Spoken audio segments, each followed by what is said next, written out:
Subscribe करें हमारे YouTube channel को और पाएं लेटेस्ट नोटिफिकेशन सबसे पहले।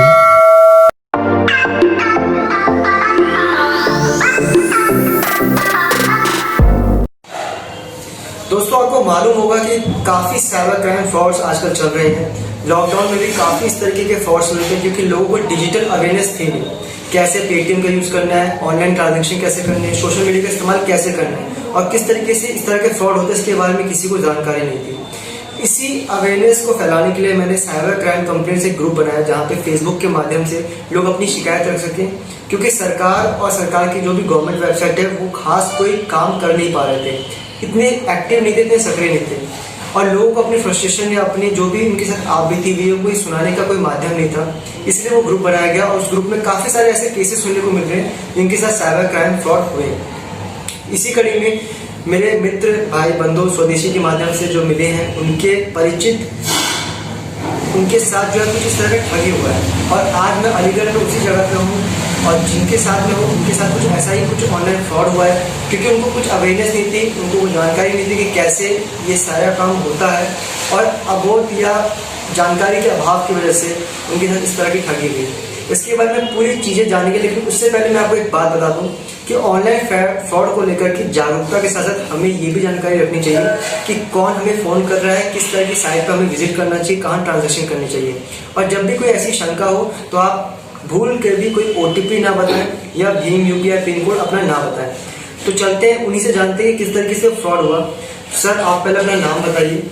मेरा नाम नेत्रपाल सिंह जी। और कैसे आपका किस टाइम पे जैसा फ्रॉड हुआ है उसके बारे में पूरी बात जानकारी बताएं। मैं उस समय ड्यूटी पर था जिस मसूरा अलीगढ़ में, और मेरे पास एक अननोन नंबर से फोन आया। उसने अपना नाम मनोज बताया। मैंने उससे कहा, मनोज तो मेरे पास काफी नाम है मनोज नाम के और मैं अपनी यूनियन से भी जुड़ा हुआ हूँ, तो मेरे पास काफी नाम है। तो बोला कौन कौन से मनोज है? मेरे खुद लड़के का भी नाम मनोज है और हमारे सारचौल पर भी मनोज है और एक दतावली है, बहुत सारे मनोज हैं। आप कहाँ के? कि मैं दतावली का मनोज है, उन्हीं के गांव का हूँ, मेरा भी नाम मनोज ही है और मेरे यहाँ नेटवर्क कम आ रहा है। मैं आपके खाते में 20,000 रुपये डालूंगा, 2-3 दिन बाद मेरा लड़का आएगा और उसको आप दे देना, क्योंकि मेरे यहाँ नेटवर्क की दिक्कत है, इसलिए मैं आपके में डलवाना चाहता हूँ। मैंने कहा चलो, मैं तो जानता भी नहीं हूँ कुछ ऑनलाइन, कुछ कोई ऐसा सिस्टम चलाना। बोले UPI भीम तमाम उसने ऐप के नाम लिए, लेकिन मैं जानता नहीं हूँ और मैंने फोन पे अपने मोबाइल में लोड करा लिया है, लेकिन इसको मैं चलाना भी नहीं जानता हूँ। और मैं बोले कोई तो होगा जो जानता होगा। मैं हाँ, जिस लड़के से मैंने कराया था वो लड़का मेरे बगल में प्राइवेट लड़का है, तो बोले उसी से बात करा दो। मैंने फिर उस लड़के से बात कराई तो उसने मेरे पास ही वो आके खड़ा हुआ, तो 5 रुपए डाले, उससे रिसीव नहीं हुए। तो फिर बोला कि मैं दोबारा डालता हूँ, हो सकता है कोई तकनीकी फोल्डिंग हो गई हो। तो फिर उसने 5 डाले, वो 10 शो कर गया और बैलेंस में आ गया। जैसे हमने बैलेंस चेक किया तो वो 10 रुपए शो कर रहा था, डाले तो उसने 5 थे, लेकिन 5 दोबारा हमने सोचा मैंने 5 इसने पहले डाले, 5 दोबारा डाले, तो इसलिए 10 हो गए। उसके बाद बोला मैं अब डाल रहा हूँ बैलेंस वो वाला जो आपको देना है। तो उसने मैंने उस लड़के को दे दिया, भैया तू रिसीव कर लेना। उसी ने रिसीव किए थे, तो उसने 24,990 रुपये डाले उसमें और वो उसने रिसीव किए। अब रिसीव वो नहीं हो रहे थे तो मैंने कहा कि भैया अगर रिसीव हो जाए तो ठीक है, नहीं तो रहने मना कर दे। बोले आप मना कर देना। वो आ ही रहा था कि बोलोगे, और उसने कॉल में भेजा रहा नहीं रिसीव करो तो ऊपर कोई बटन है उसको देखो, दिखाई दे रहा है कुछ, कहाँ दिखाई दे रहा है, क्या उसे दबा दो अपने आप रिसीव हो जाएंगे। उसने वो दबा दिया। अब उसने एक बार दबाया, 2 दफे दबाया, ये मेरे को खास पता नहीं, वो लड़का भी अरबी था, कोई ज्यादा चलाना भी नहीं जानता था। और वो बैलेंस जब कट के आया, जैसे ही हमने बैलेंस देखा तो डबल कट गया। बोला उसका आपके पैसे ही कट गए। मैंने ये क्या हुआ? अरे मेरी फ्रॉड है। तिवारा में उसने 47,990 का डाला। वो हमने कही यार कि ये तो कोई फ्रॉड है, जब इधर बैलेंस कट गया तो मेरे को रिसीव मत करना। तो मोबाइल उसने मेरे हाथ में दे दी, इसको डिलीट करो। अब डिलीट हो ही नहीं रहा था किसी भी तरह से, तो उसको ऐप को ही उड़ाना पड़ा, नहीं तो हमारा वो भी पूरा ही खत्म हो जाता। तो इस तरह से उस समय हमें जो मैसेज आए थे वो 52,980 रुपये के थे। उसी पे हम भागदौड़ करते रहे, हम पुलिस में कंप्लेंट लिखाने गए, पुलिस ने इधर उधर टरकाती रही, हमें कई दिनों तक हमें इधर उधर घुमाती रही और वो एप्लीकेशन भी खो गई।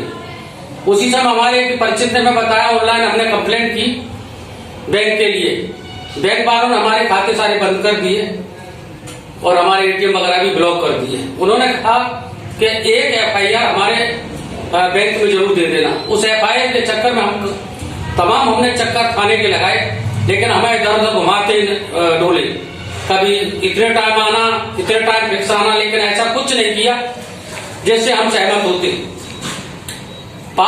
इधर उधर से हम नेताओं के पास भी गए, तब कहीं जाकर के वो FIR दर्ज हो पाई। कहने का मतलब ये है कि हम इतने पैसे का दुख नहीं हुआ जिससे ज्यादा हम दुखी पुलिस ने किए। तो दोस्तों, आप देख पा रहे हैं कि एक आम आदमी तो छोड़िए, जो काफी समाज को हित में लेकर के काम कर रहे होते हैं, उनके साथ पुलिस का कैसा व्यवहार होता है। लेकिन पुलिस के बारे में तो मैं बाद में चर्चा करूंगा। सबसे पहले मैं आपको ये बता दूं कि यहाँ पे कहीं ना कहीं एक डिजिटल अवेयरनेस के साथ साथ एक इमोशनल फूल भी हमारे साथ हुआ है कि आप ही जो है, यानी कि अगर मेरे साथ कोई फ्रॉड हो गया है या मैं एक ऐसा व्यक्ति हूँ जो भुक्तभोगी है साइबर फ्रॉड का, तो कहीं ना कहीं हम उसके प्रति अवेयर नहीं होते। उसके यूज पे हमें चलाना आता है, लेकिन उसके दुष्परिणाम के बारे में हमें नहीं पता होता। और सबसे बड़ी वजह इसमें जो इस साइबर फ्रॉड को लेकर के हुई है वो ये है कि हमारी मूल भाषाओं में इन ऐप का ये तो ना होना, या इस ऐप को हमने हिंदी में नहीं कर रखा होता। ये जो साइबर फ्रॉड है, जिसने भी इस तरह की ठगी करी है, वहाँ पे पेमेंट रिक्वेस्ट एक आती है। आपने देखा होगा गूगल पे, फोन पे और इस तरीके से सिस्टम होते हैं जहाँ पे आप पेमेंट रिक्वेस्ट करते हैं किसी को भी। आपने 1 रुपए के लिए पेमेंट रिक्वेस्ट करी तो वो एक रिक्वेस्ट होती है, वो सामने वाला आपको भेजता है ताकि आप 1 रुपये उसको दे सको। वो ये बात समझ नहीं पाए, उनको वो मात्र एक कॉस्ट, एक नंबर दिखाई दिए 24,000 इतने रुपए, वो चीज के लिए पेमेंट रिक्वेस्ट की गई थी। जो भी उनके पास लेबर था, जो भी व्यक्ति से इन्होंने मोबाइल को अपने UPI कोड को डलवाया, भीम UPI पिन कोड होता है, आप जानते होंगे ट्रांजेक्शन बिना उसके होता नहीं है। वो चीज़ 6 डिजिट का डालने के बाद ही उनका वो पैसे कट गए, वो डबल ट्रांजेक्शन किया उन्होंने। और इस पर्टिकुलर गलती की वजह से मात्र क्योंकि उन्होंने खुद अपने हाथ से उस चीज़ को डाला, क्योंकि यहाँ पे एक अवेयरनेस ये थी कि उनको ये पता नहीं था कि ये पेमेंट रिक्वेस्ट क्या होती है। दूसरा ये कि वो चीज़ हिंदी में नहीं लिखी गई थी। और अगर ये सब चीज़ हो जाती है तो उसके बाद पुलिस का क्या व्यवहार है वो हम सभी को पता है कि पुलिस हमें फिल्मों में तो सिंघम दिखाया जाता है, लेकिन असल जीवन में वो बस कठपुतली बन के रह जाती है राजनेताओं की और बड़े अधिकारियों की। तो हमारा एक कर्तव्य बनता है कि इस तरह की ठगी को रोकने के लिए एक साइबर फ्रॉड अवेयरनेस चलाई जाए, जिसके साथ ऐसा फ्रॉड हो रहा है उसका एक संगठन बनाया जाए, ऐसे शोषित लोगों को ग्रुप में इकट्ठा किया जाए ताकि जिनके साथ भी इस तरह की आप बीती हुई उनको न्याय मिल सके, उनके हक की लड़ाई हो सके। और इस चीज को लेकर के कोई क्यों नहीं इतना एक्टिव होता उसके बारे में मैं आपको बताना चाहूंगा, क्योंकि इस तरह के फ्रॉड में GPS एक बहुत अहम रोल अदा करता है। मान लीजिए आप हैं, व्हाट्सएप लाइव स्टेटस होता है, आप देखते होंगे कि कौन व्यक्ति कहाँ जा रहा है, गूगल मैप से पता लगा सकते हैं। तो अगर फोन नंबर से कोई चीज ऐसी होती है तो वहां पे पेमेंट लोकेशन पता चल जाती है कि इस लोकेशन पे ये पेमेंट गई है। अगर वो GPS वाली चीज आम आदमी तक पहुंच जाती है तो किसी खतरे से कम नहीं, क्योंकि कोई भी व्यक्ति अपने रोजमर्रा के जीवन में, दैनिक जीवनचर्या में टाइम टेबल या रूल्स को फॉलो नहीं करता, और ये पॉलिटिशियन या बड़े अधिकारियों के लिए भी खतरे वाली बात हो जाती है। शायद इसीलिए जो भी फोन पे है, पेटीएम है या वॉलेट है, बैंक उसकी पेमेंट लोकेशन को नहीं बताती है, शेयर करते हैं। तो आम आदमी को चाहिए कि वो डिजिटली थोड़ा अपग्रेड हो ताकि वो GPS टेक्नोलॉजी को समझ सके कि वो कैसे काम करता है। क्योंकि हम लोग फोन नंबर सर्च करते हैं कि ये नंबर कहाँ का है, नंबर कहाँ पे रजिस्टर्ड है, ये मतलब नहीं, नंबर कहाँ इस्तेमाल हो रहा है, ये बहुत जरूरी चीज है। क्योंकि सरकार और पुलिस के पास हम तभी जाते हैं, हमें पता है कि वो हमें ढूंढवा देगा कि वो व्यक्ति विशेष कहाँ पे है। लेकिन अगर ये हमें पता चल जाए कि उस नंबर से वो व्यक्ति कहाँ पे है तो शायद हम पुलिस या सरकार के पास जाए ही नहीं।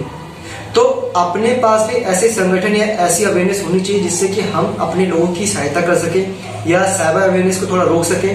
साथ ही साथ GPS टेक्नोलॉजी की मदद से उस फ्रॉड वाले व्यक्ति की थोड़ा उसको दंड या फिर पनिशमेंट दिया जा सके।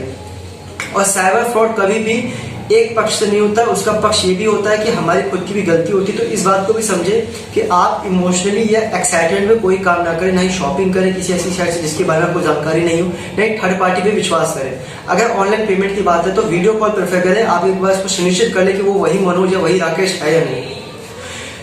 साइबर फ्रॉड को लेकर के ये कंप्लेंट थे जिससे मैंने लाइव चर्चा किया। उम्मीद है आपको पसंद आया होगा। इससे पहले मैंने काफी सारे फोन कॉल रिकॉर्ड की बातें आपके माध्यम से आप लोगों तक पहुंचाई है ताकि आप बच सकें और सावधान हो सके, क्योंकि सरकार पे लोगों का भरोसा नहीं है, वो आप सब अच्छे से जानते हैं। चुनावी वादे और पोस्टर तक एक चीज और कहना चाहूंगा जी, उसका एक दिन छोड़ करके, ये 5 तारीख की घटना थी और ये 3 और 4 बजे के बीच की थी। 6 तारीख को छोड़कर 7 तारीख को जैसे ही मैं ड्यूटी खत्म करके घर आया 5:45 बजे उसी फ्रॉड का दूसरे नंबर से फोन आया और सीधा उसने नाम लिया, नेतपाल सिंह बोल रहे हैं जी। मेरे सर आप कहाँ से बोल रहे हैं? मैं मेरठ से बोल रहा हूँ, मैंने आपके खाते में पैसे डाल दिए हैं, आप बैलेंस चेक कर लें। मैंने कहा सर वो गलती से मुझसे तो वो ऐप ही डिलीट हो गया। कि तो आप व्हाट्सएप चलाते हैं? मैं जानता ही नहीं। कि तो फिर ऐसा कर लो, कोई अगल बगल हो उससे अपलोड करा लीजिए। मैंने कहा साहब मेरे यहाँ अगल बगल नहीं है, मैं ऐसी जगह रहता हूँ जहाँ कोई ज्यादा पढ़ा लिखा भी नहीं है। बोला तो कब करा लेंगे? मैंने कहा कल करा लूंगा, वो लड़का मिल जाएगा, आ जाएगा तो उससे करा लूंगा, तो ज्यादा इतने पढ़े लिखे नहीं हो, मैं जानता नहीं। उसके बाद दूसरे उसका अब भी नंबर चालू है, लेकिन मैंने पुलिस को उसी समय सूचना की, पुलिस ने फिर भी टरका दिया। तीसरे दिन भी कहा मेरे साथ चल रहा है, फिर भी टरका दिया कि 2 दिन बाद देखेंगे, लेकिन अभी तक कुछ नहीं हुआ। लेकिन उसका नंबर दूसरे वाला अब भी ऑन है। अगर पुलिस ने सही वक्त पर कार्रवाई की होती तो शायद मेरे पैसे भी मिल जाते और वो मुलजिम भी पकड़ा जाता। लेकिन पुलिस की तरफ से बिल्कुल कोई इंसाफ नाम की कोई चीज बची नहीं है, और मैं सच्चाई बयान कर रहा हूँ। दोस्तों ये जो पुलिस प्रशासन है कहीं ना कहीं इनके खुद की स्वतंत्र विचारधारा या फिर शायद इनके पास अधिकार नहीं होते, क्योंकि ये भी कहीं ना कहीं सिस्टम में बंधे रहते हैं। इनकी नौकरी होती है, स्वतंत्र रूप से पुलिस नहीं बनते हैं। और इसमें एक और बात यह है कि कोई भी एप्लीकेशन अगर आप फ्री में यूज कर रहे हैं, चाहे वो व्हाट्सएप हो फेसबुक है, तो वो कहीं ना कहीं आपका डेटा यूज कर रहा है, और वो डेटा ही आपका मतलब कस्टमर होगा आप उनके लिए। क्योंकि अगर आप कोई चीज फ्री यूज कर रहे हो तो इसका मतलब कस्टमर आप है। तो व्हाट्सएप ने एक नई सुविधा दी है जिसके माध्यम से आप पेमेंट कर सकते हैं। इसीलिए उस व्यक्ति विशेष ने उनको फोन करके पूछा कि आप व्हाट्सएप यूज करते हो क्या, क्योंकि व्हाट्सएप में भी पेमेंट का ऑप्शन होता है। अगर आप व्हाट्सएप की सेटिंग फीचर में जाएंगे तो पेटीएम या इस तरह के पेमेंट वॉलेट का सिस्टम है, जहाँ पे आप वॉलेट को इंटीग्रेट करके व्हाट्सएप के माध्यम से पेमेंट कर सकते हैं। तो फ्री की चीज कोई भी इतनी अच्छी नहीं होती, इस बात का ध्यान रखें। कहीं ना कहीं उसमें कोई लूप होल होता है या फिर आपके प्राइवेसी का इशू हो सकता है। और सरकारी व्यवस्था पे विश्वास तो एक तरफ है, लेकिन हमें खुद के संगठन पे, खुद के लोगों पे और खुद एक ऐसा एक स्ट्रांग कानून या प्राइवेसी पॉलिसी बनानी चाहिए जिससे कि हम आपस में इस तरह के फ्रॉड से बचे रहें, इस तरह की जानकारी हम तक मिलती रहे। और आपके पास कोई भी ऐसे फ्रॉड कॉल्स आए या फ्रॉड जहाँ पे आपको संशय हो कि यहाँ पे इस तरह के फ्रॉड या स्कैम होने की संभावना है, तो प्लीज उसको सुनिश्चित कर ले कि ये जेन्युइन है या नहीं है। ओटीपी कभी ना बताएं किसी भी कीमत पे। उम्मीद है दोस्तों आपको ये वार्तालाप पसंद आई होगी साइबर फ्रॉड को रिलेटेड। अगर कोई कंप्लेंट है, सजेशन है, मैं आपको डिस्क्रिप्शन में सारे लिंक्स, वो फ्रॉड के नंबर, वो चीज़ें मैसेज कर दूंगा, डिस्क्रिप्शन में कमेंट में पिन कर दूंगा ताकि आप उस चीज़ को फाइंड आउट कर सको। और हमारे पास काफ़ी ऐसे साइबर एक्सपर्ट हैं जिनके बारे में भी मैं आपको डिस्क्रिप्शन में कमेंट में दे दूंगा, आप उनको भी अपनी चीज़ें बता सकते हैं। वीडियो देखने के लिए बहुत बहुत धन्यवाद।